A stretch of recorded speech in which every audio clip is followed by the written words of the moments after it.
प्रधानमंत्री नरेंद्र मोदी ने कल राष्ट्र को संबोधित करते हुए कोरोना संक्रमण से निपटने की जरूरतों को पूरा करने की कही बात। कहा, राज्य सरकारें लॉकडाउन को करें अंतिम विकल्प के रूप में प्रयोग। देश में बीते 24 घंटों में आए 2,95,000 से ज्यादा कोरोना संक्रमण के मामले। देश में सक्रिय मामलों की संख्या पहुंची 21,57,538। मुख्यमंत्री योगी आदित्यनाथ की अध्यक्षता में हुई प्रदेश कैबिनेट की बैठक में प्रदेश में 18 वर्ष से अधिक आयु के लोगों का निःशुल्क कोविड टीकाकरण का प्रस्ताव पास। और मुख्यमंत्री ने आज टीम 11 की बैठक में निर्देश दिए कि जीवन रक्षक दवाओं की कालाबाजारी करने वालों पर गैंगस्टर और रासुका के तहत की जाए कार्रवाई। डीजीपी को टीम बनाकर छापेमारी करने के दिए निर्देश। नमस्कार, मैं हूं योगेश शर्मा। आप देखिए मेरे इन समाचारों को विस्तार से। देश में कोरोना संक्रमण को लेकर प्रधानमंत्री नरेंद्र मोदी ने कल देश को संबोधित किया। पीएम मोदी ने कहा कि देश आज कोरोना के खिलाफ कठिन लड़ाई लड़ रहा है, लेकिन पिछले कुछ दिनों में जो फैसले लिए गए हैं उनमें संक्रमण की स्थिति में सुधार होगा।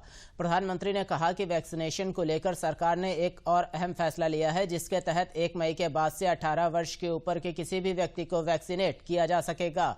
अब भारत में जो वैक्सीन बनेगी उसका आधा हिस्सा सीधे राज्यों और अस्पतालों को भी मिलेगा।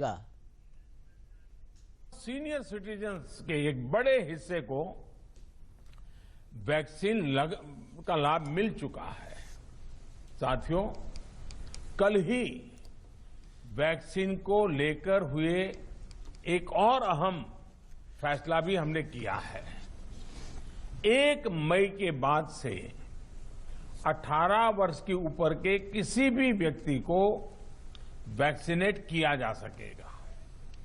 अब भारत में जो वैक्सीन बनेगी उसका आधा हिस्सा सीधे राज्यों और अस्पतालों को भी मिलेगा। देश के नाम संबोधन में प्रधानमंत्री ने कहा कि इस बार कोरोना संकट में देश के अनेक हिस्सों में ऑक्सीजन की डिमांड बहुत ज्यादा बढ़ी है। इस विषय पर तेजी से और पूरी संवेदनशीलता के साथ काम किया जा रहा है। केंद्र सरकार, राज्य सरकार, प्राइवेट सेक्टर सभी की पूरी कोशिश है कि हर जरूरतमंद को ऑक्सीजन मिल सके। इस बार कोरोना संकट में देश के अनेक हिस्से में ऑक्सीजन की डिमांड बहुत ज्यादा बढ़ी है। इस विषय पर तेजी से और पूरी संवेदनशीलता के साथ काम किया जा रहा है। केंद्र सरकार, राज्य सरकारें, प्राइवेट सेक्टर सभी की पूरी कोशिश है कि हर जरूरतमंद को ऑक्सीजन मिले। ऑक्सीजन प्रोडक्शन और सप्लाई को बढ़ाने के लिए भी कई स्तरों पर उपाय किए जा रहे हैं। राज्यों में नए ऑक्सीजन प्लांट्स हो, 1 लाख नए सिलेंडर पहुंचाने हो, औद्योगिक इकाइयों में इस्तेमाल हो रही ऑक्सीजन का मेडिकल इस्तेमाल हो, ऑक्सीजन रेल हो, हर प्रयास किया जा रहा है। साथ ही प्रधानमंत्री ने राज्यों से श्रमिकों का भरोसा जगाए रखने की भी अपील की है। राज्यों द्वारा दिया गया ये भरोसा श्रमिकों की बहुत मदद करेगा। प्रयास से भी ये है कि आर्थिक गतिविधियां और आजीविका कम से कम प्रभावित हो। प्रयास का तरीका यही रखा जाए। वैक्सीनेशन को 18 वर्ष की आयु के ऊपर के लोगों के लिए ओपन करने से शहरों में जो हमारे वर्कफोर्स है उसे तेजी से वैक्सीन उपलब्ध होगी। राज्यों और केंद्र सरकार के प्रयासों से श्रमिकों को भी तेजी से वैक्सीन मिलने लगेगी। मेरा राज्य प्रशासन से आग्रह है कि वो श्रमिकों का भरोसा जगाए रखे। उनसे आग्रह करें कि वो जहां है वहीं रहे। राज्यों द्वारा दिया गया ये भरोसा उनकी बहुत मदद करेगा कि वो जिस शहर में हैं वहीं पर अगले कुछ दिनों में वैक्सीन भी लगेगी और उनका काम भी बंद नहीं होगा। पीएम मोदी ने कहा कि आज की स्थिति में लॉकडाउन से बचाना है। उन्होंने राज्यों से अनुरोध किया कि वे लॉकडाउन को एक अंतिम विकल्प के तौर पर ही प्रयोग करें। आज की स्थिति में हमें देश को लॉकडाउन से बचाना है। मैं राज्यों से भी अनुरोध करूंगा कि वो लॉकडाउन को अंतिम विकल्प के रूप में ही इस्तेमाल करें। लॉकडाउन से बचने की भरपूर कोशिश करनी है और माइक्रो कंटेनमेंट जोन पर ही ध्यान केंद्रित करना है। हम अपनी अर्थव्यवस्था की सेहत भी सुधारेंगे और देशवासियों की सेहत का भी ध्यान रखेंगे। देश भर में कोरोना के मामलों में बढ़ोतरी जारी है। कोरोना संक्रमण के ताजा आंकड़ों की बात करें तो पिछले 24 घंटों में देश भर में कोरोना के 2,95,000 से ज्यादा नए मामले आए हैं। इस समय देश में कोरोना के सक्रिय मरीजों की संख्या कुल 21,57,538 है। बीते 24 घंटों में देश भर में 2,023 लोगों की मौत हुई, जिसके बाद मृतकों का कुल आंकड़ा बढ़कर अब 1,82,553 हो गया है।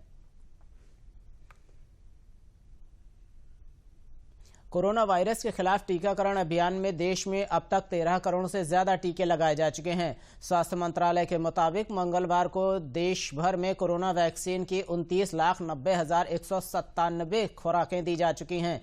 इसके बाद देश में कोरोना टीकाकरण की शुरुआत होने के बाद से ही अब तक कुल 13,01,19,310 खुराकें दी जा चुकी हैं। भारत में कोरोना टीकाकरण अभियान बहुत तेजी से चल रहा है।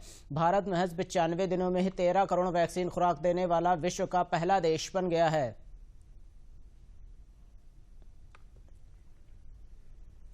कोरोना महामारी को देखते हुए उत्तर प्रदेश में 18 साल से ऊपर के लोगों का मुफ्त में टीकाकरण होगा। इसके अलावा उत्तर प्रदेश में वीकेंड लॉकडाउन का भी ऐलान कर दिया गया है। यूपी सरकार के मुताबिक पूरे प्रदेश में शनिवार और रविवार को लॉकडाउन रहेगा। इसके अलावा जिन जिलों में 500 से ज्यादा एक्टिव केसेस हैं वहां नाइट कर्फ्यू लगाया जाएगा। राज्य में वीकेंड लॉकडाउन शुक्रवार रात 8 बजे से सोमवार सुबह 7 बजे तक लागू होगा। वहीं नाइट कर्फ्यू का समय भी रात 8 बजे से सुबह 7 बजे तक है। वीकेंड लॉकडाउन के तहत उत्तर प्रदेश में बेवजह बाहर निकलने की मनाही है। वहीं सिर्फ जरूरी क्षेत्र से लोगों को ही बाहर निकलने की छूट दी जाएगी। इसके अलावा कोरोना वैक्सीनेशन, मेडिकल क्षेत्र से जुड़े लोगों को भी छूट दी गई है।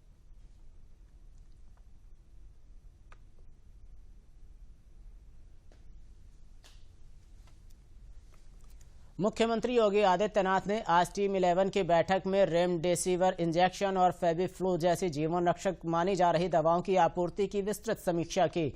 मुख्यमंत्री ने गृह विभाग को सख्त निर्देश दिए कि इन जीवन रक्षक दवाओं की कालाबाजारी में संलिप्त लोगों के विरुद्ध गैंगस्टर और राष्ट्रीय सुरक्षा कानून जैसे एक्ट के अंतर्गत सख्त कार्रवाई की जाए। साथ ही पुलिस महानिदेशक को इस संबंध में एक विशेष टीम गठित कर प्रदेश में छापामार कार्रवाई के भी निर्देश दिए हैं। उन्होंने कहा कि जीवन रक्षक दवाओं की निर्बाध आपूर्ति के लिए आवश्यक है कि इसकी लगातार मॉनिटरिंग की जाए।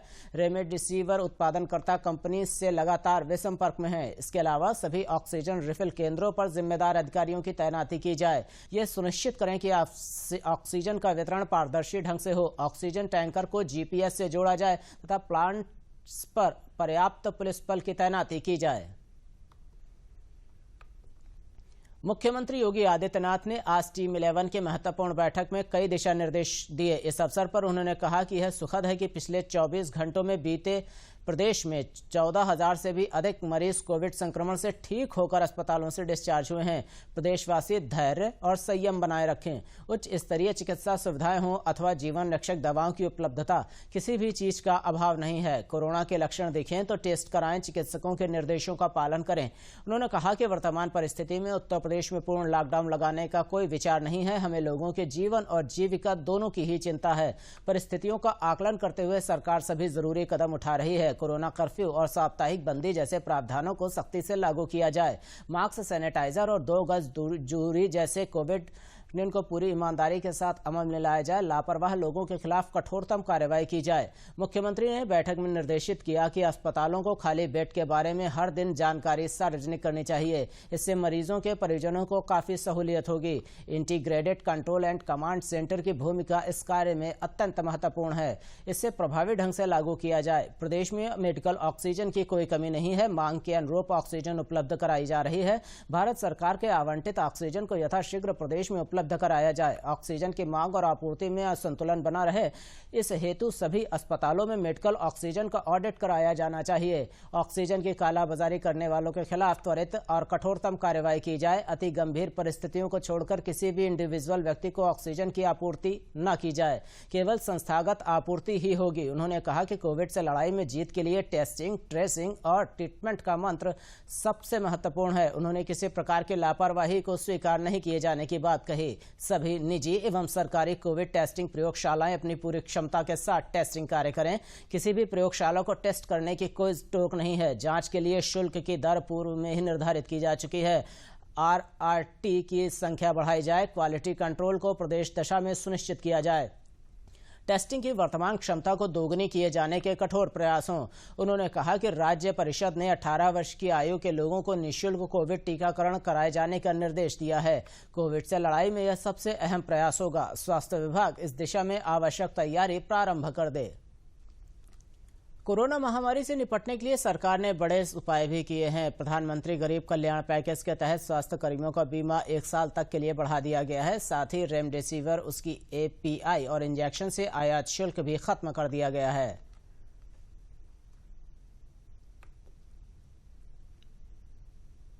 प्रदेश में ऑक्सीजन की कमी को दूर करने के लिए सरकार लगातार कदम उठा रही है। कोरोना वायरस से पीड़ित मरीजों की लगातार बढ़ती संख्या को देखते हुए कन्नौज जिले में ऑक्सीजन की कमी न हो, इसके लिए स्थानीय अधिकारियों के साथ साथ भाजपा सांसद सुब्रत पाठक ने तत्काल कार्रवाई करते हुए कानपुर से ऑक्सीजन की खेप मंगाई। तो वहीं मेडिकल कॉलेज में ऑक्सीजन प्लांट लगाने के लिए सरकार से स्वीकृति भी ली।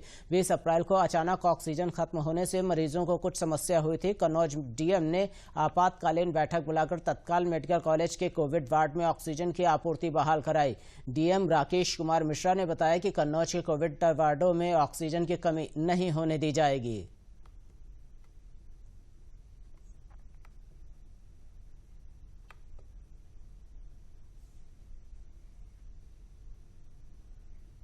आज सुबह कन्नौज मेडिकल कॉलेज में ऑक्सीजन समाप्त होने की बात सामने आई थी, जिसके बाद हम लोगों ने उच्चाधिकारियों और अन्य जगह बात करके उसकी व्यवस्था कराई है। तो सुबह एक खेप ऑक्सीजन की आ गई थी, एक खेप अभी दोपहर में मेरे सामने ऑक्सीजन की आ गई है।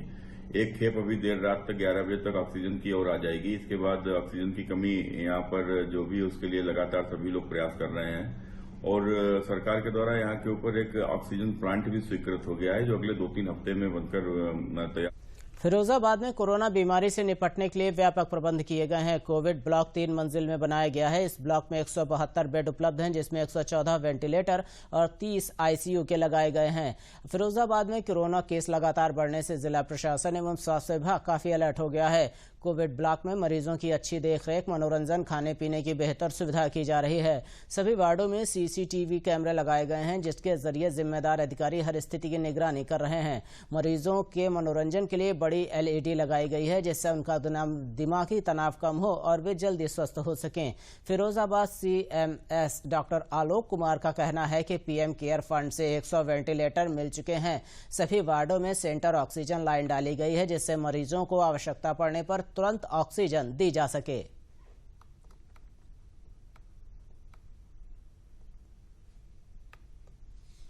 हमारे पास वर्तमान में 172 जो है कोविड ब्लॉक में बिस्तर हैं।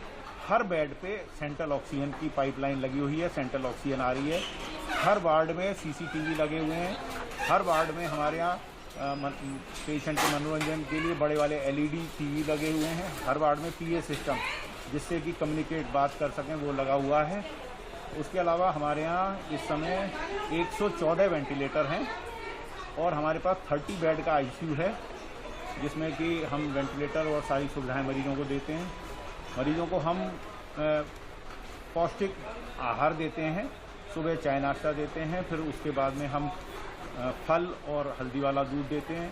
दोपहर को हम खाना देते हैं शाम को हम चाय नाश्ता देते हैं, रात को हम खाना देते हैं। और बिस्लेरी की पानी की बोतलें 3 से लेकर 5 तक जितनी आवश्यकता होती है उतनी हम देते हैं। पीएम केयर फंड से हमारे पास PPE किट और N95 ट्रिपल लेयर ये सब चीज़ें आ रही हैं। उसके अलावा वेंटिलेटर आ रहे हैं। पीएम केयर फंड से हमारे पास विगत वर्ष में लगभग 100 वेंटिलेटर आए। फर्रुखाबाद में कोरोना महामारी के बढ़ते प्रकोप को लेकर जिलाधिकारी मानवेंद्र सिंह ने चिंता जताते हुए जनता की सुरक्षा के लिए विशेष व्यवस्थाएं कर स्वास्थ्य विभाग को सतर्क रहने की कड़ी हिदायत दी है। साथ ही जिलाधिकारी ने फर्रुखाबाद की जनता से अपील की है कि कोविड-19 के प्रारंभिक लक्षणों जैसे सर्दी, खांसी, जुकाम, सांस फूलना, बुखार आदि से अगर ग्रसित होते हैं तो इसकी सूचना तत्काल कोविड कमांड ऑफिस को दें। जिलाधिकारी ने फर्रुखाबाद कोविड कमांड ऑफिस के नंबर जारी करते हुए इनकी सूचना तत्काल इन नंबरों को दें। पत्रकार वार्ता में जिलाधिकारी मानवेंद्र सिंह के अतिरिक्त SP अशोक कुमार मीणा, CDO व CMO डॉक्टर वंदना सिंह उपस्थित रहीं। जिलाधिकारी ने कहा कि त्रिस्तरीय पंचायत चुनाव में जो भी प्रत्याशी हैं उनके पास कोविड-19 की नेगेटिव रिपोर्ट होना आवश्यक है। जिलाधिकारी ने बताया कि स्थानीय सांसद मुकेश राजपूत व उनकी पत्नी जो कोरोना पॉजिटिव हो जाने पर अस्पताल में भर्ती थे उनको अब एम्स भेज दिया गया है, जहां दोनों पति पत्नी की हालत में सुधार है। पुलिस कप्तान अशोक कुमार मीणा व CMO वंदना सिंह ने भी अपनी बात रखी। और बंद जगह में तो 50 लोग, यहाँ से कोई बारात लेकर जाता है तो हमारी अनुमति लेकर दूसरे पर जाएगा और वो जो शर्तें हैं उसको पालन करना पड़ेगा। जहाँ बारात में जहाँ पर कार्यक्रम आयोजित होगा, समारोह होगा, वहाँ पर सोशल डिस्टेंस रहनी चाहिए, वहाँ पर सभी लोग मास्क पहन के रहने चाहिए। इस तरह और बंद जगह में तो 50 लोग, यहाँ से कोई बारात लेकर जाता है तो हमारी अनुमति लेकर दूसरे पर जाएगा। चेन को तोड़ने के क्रम में एक एनफोर्समेंट का सबसे इम्पोर्टेंट रोल है कि जितने भी हमारे लोग हैं वो मास्क का पूरा 100% प्रयोग करें, सोशल डिस्टेंसिंग मेंटेन करें। इसके लिए लगातार लोगों को बताया भी जा रहा है। खाने पर PA सिस्टम लगा हुआ है, PRU पे लगा हुआ है, मोबाइल पे लगा हुआ है।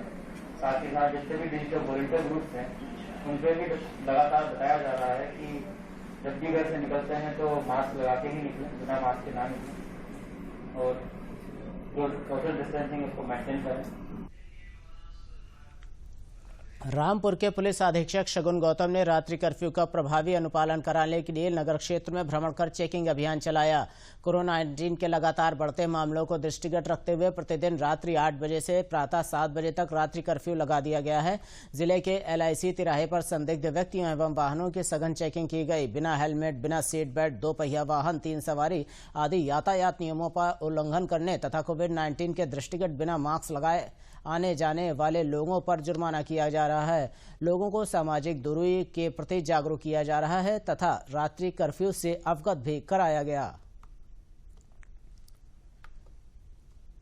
जनपद संभल में गेहूं क्रय केंद्रों पर किसान कोरोना की गाइडलाइन का पालन करते हुए अपना गेहूं बेच रहे हैं। इस वैश्विक महामारी में किसानों का कहना है कि सरकार ने क्रय केंद्रों पर अच्छी व्यवस्था कर रखी है। जो किसान गेहूं बेचने क्रय केंद्र पर आते हैं उनका पहले थर्मल स्कैनिंग, ऑक्सीमीटर से पल्स और हाथों को सैनिटाइज किया जाता है। किसानों ने बताया कि उन्हें किसी भी तरह की कोई परेशानी नहीं हो रही है, सही ढंग से सही तौल हो रही है और लोग दूरी का ख्याल रखते हुए अपना गेहूं तौला रहे हैं।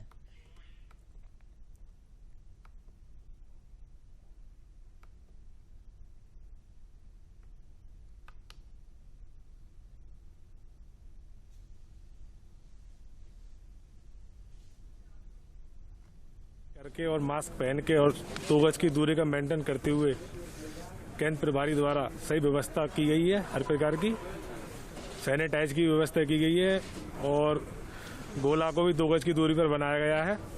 कुल मिलाकर सब व्यवस्था सही है। मेरा नाम नरेंद्र पाल सिंह है, मैं किसान हूँ। अच्छा। मैं केंद्र पर गेहूँ लेकर आया हूँ और यहाँ सही प्रकार से सब व्यवस्थाएं सही चल रही हैं। सब लोग मास्क लगाए हुए हैं और व्यवस्थाएं सब तो व्यवस्थित हैं और गाइडलाइन से सब सोशल डिस्टेंसिंग द्वारा सब सही हो रहा है। सतीश कुमार वासना, एक किसान हूँ और यहाँ सरकार की कोविड-19 की पूरी गाइडलाइंस का प्रयोग हो रहा है और उसके अनुसार अब कृषि जो खरीद का वो है वो सरकार का बहुत अच्छा है और कांटों पर कोई अभी परेशानी नहीं है। नाश्ता में गुड़ और चने भी दिए जा रहे हैं, पानी की व्यवस्था है। हमारे सभी सेंटर्स पर कोविड की गाइडलाइंस का पूरा पालन किया जा रहा है। इसके लिए सैनिटाइजर, हाथ धोने के लिए साबुन, पानी की व्यवस्था है। इसके साथ साथ इंफ्रारेड थर्मामीटर और पल्सेज ऑक्सीमीटर इसकी भी व्यवस्था की गई है। जो भी किसान आ रहा है उनका टेम्परेचर देखा जा रहा है, उनका ऑक्सीमीटर से उनका ऑक्सीजन लेवल चेक किया जा रहा है। तो कोई भी सेंटर ऐसा नहीं है जहां पर ये व्यवस्थाएं नहीं की गई हैं। इसके साथ साथ हमारे जो मंडी हैं, मंडी स्थल में हमने एक कोविड हेल्प डेस्क अलग से बनाया हुआ है और किसानों की सहायता के लिए भी हेल्प डेस्क बनाया हुआ है, जिससे कि किसी तरह की समस्या न आए। आज देश भर में रामनवमी का त्यौहार पूरे पारंपरिक श्रद्धा और उल्लास के साथ मनाया जा रहा है। धार्मिक मान्यताओं के मुताबिक रामनवमी के दिन भगवान राम का जन्म हुआ था, इसलिए इसे राम जन्म दिवस के रूप में भी मनाते हैं। भगवान श्री राम को मर्यादा का प्रतीक माना जाता है, उन्हें पुरुषोत्तम की संज्ञा दी जाती है। इस अवसर पर मंदिरों में कोरोना नियमों का पालन करते हुए जो पूजा अर्चना की जा रही है, इस बार कोरोना के चलते ज्यादातर जगह कर्फ्यू लगाया जा चुका है, लिहाजा भक्तगण पूरी सावधानी और एहतियात के साथ मंदिरों में पूजा अर्चना कर रहे हैं।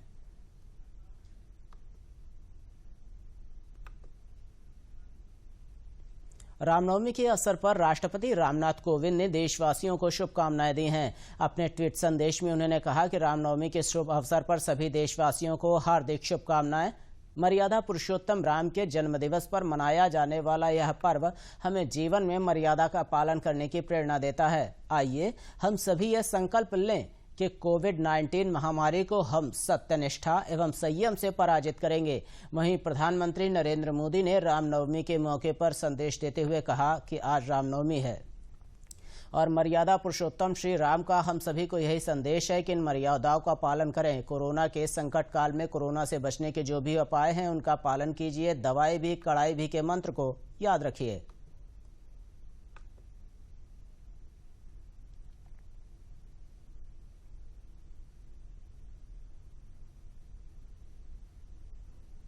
सूचना और प्रसारण मंत्री प्रकाश जावड़ेकर ने भी देशवासियों को रामनवमी की शुभकामनाएं दी हैं। उन्होंने ट्वीट कर कहा कि श्री रामनवमी की सभी को हार्दिक शुभकामनाएं। जय श्री राम। आज कोरोना प्रोटोकॉल के सख्त पालन के साथ दोपहर 12 बजे अयोध्या के श्री राम जन्मभूमि मंदिर के पट भव्य आरती के साथ खुले और मंदिरों में आस्था का उल्लास देखने को मिला। उपस्थित संत महंत और भक्तजनों के चेहरे से उत्सव का स्वाभाविक आनंद बयां हो रहा था। लोगों ने गले मिलकर बधाइयां दी और प्रसाद ग्रहण किया। राम जन्मभूमि परिसर में तैनात सुरक्षा कर्मियों और मंदिर निर्माण कार्य से जुड़े लोगों में प्रसाद वितरण किया गया। इस बार के श्री राम जन्मोत्सव की विशेष बात यह रही कि सभी मंदिरों और घरों में जन्मोत्सव का आरोग्य प्रार्थना करते हुए मर्यादा पुरुषोत्तम भगवान श्री राम से राष्ट्र के कल्याण की कामना की और कोरोना महामारी से पूरे देश को अतिशीघ्र निजता मिले, इसकी प्रार्थना भी की गई। श्री राम जन्मभूमि परिसर में विराजमान रामलला सहित चारों भाइयों को आज स्वर्ण मुकुट पहनाया गया और फिर उनकी चांदी के जनेऊ से यज्ञोपवीत संस्कार भी किया गया। आज यहाँ प्रभु श्री रामचंद्र जी का जन्म हुआ है, बड़े हर्ष का विषय है। अयोध्या में या पूरे दुनिया में राम भक्तों के बीच में खुशी की लहर है। हम इस अवसर पर प्रभु राम से प्रार्थना करते हैं पूरे विश्व की मानवता के लिए एक महामारी के रूप में जो कोरोना नामक बीमारी आई है, प्रभु यथाशीघ्र उससे राम भक्तों के साथ साथ जन सामान्य को, दुनिया भर की मानवता को इस त्रासदी से मुक्ति दे। आज ये खुशी के वातावरण में हम प्रभु से यही निवेदन करते हैं। सर्वप्रथम आज रामनवमी की पूरे देशवासियों को बहुत बहुत शुभकामना है। आज भगवान रामलला से केवल यही एक प्रार्थना है, ये जो वैश्विक महामारी है जिससे पूरा विश्व करा रहा है और अपना देश भी करा रहा है, इससे वो ऐसी शक्ति दे पूरे देशवासियों को, इससे हम लोग लड़ सकें और इससे निजात पा सकें। कोविड-19 के प्रोटोकॉल को निभाते हुए, सोशल डिस्टेंसिंग मेंटेन करते हुए भगवान का उत्सव बड़े प्रेम से मनाया गया है।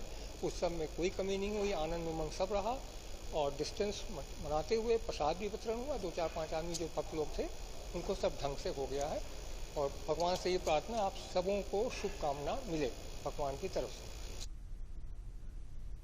चित्रकूट में भगवान राम ने अपने वनवास काल के 11.5 वर्ष बिताए थे। यहाँ के कड़कड़ में भगवान राम व्याप्त हैं। कोरोना गाइडलाइन का पालन करते हुए भरत मंदिर, तुलसी गुफा मंदिर समेत अन्य मंदिरों में बेहद सादगी और श्रद्धा के साथ भगवान राम का जन्मोत्सव यानी रामनवमी मनाई जा रही है। इस अवसर पर विश्व को शीघ्र कोरोना संकट से मुक्ति दिलाने की प्रार्थना के साथ हवन किया गया। महंत दिव्य जीवन दास भारत मंदिर ने बताया कि देश में कोरोना संकट के कारण बेहद सादगी के साथ रामनवमी मनाई जा रही है। कोरोना संकट की शीघ्र समाप्ति के लिए भगवान राम से प्रार्थना की गई। उन्होंने बताया कि बढ़ते कोरोना संक्रमण के कारण श्रद्धालुओं से इस बार भी मंदिरों में न जाकर घरों में रहकर रामनवमी मनाने की अपील की गई है।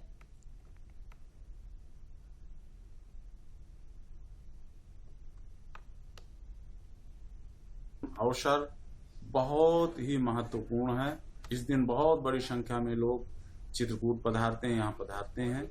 लेकिन इस बार कोरोना के संकट के कारण से सभी श्रद्धालुओं को, भक्तजनों को, जनता जनार्दन को हम लोगों ने मना कर दिया था कि भाई अपने घर में ही रह करके और भगवान राम का जन्म का आनंद लें, इस अवसर को मनाएं। अंत में प्रमुख समाचार एक बार फिर।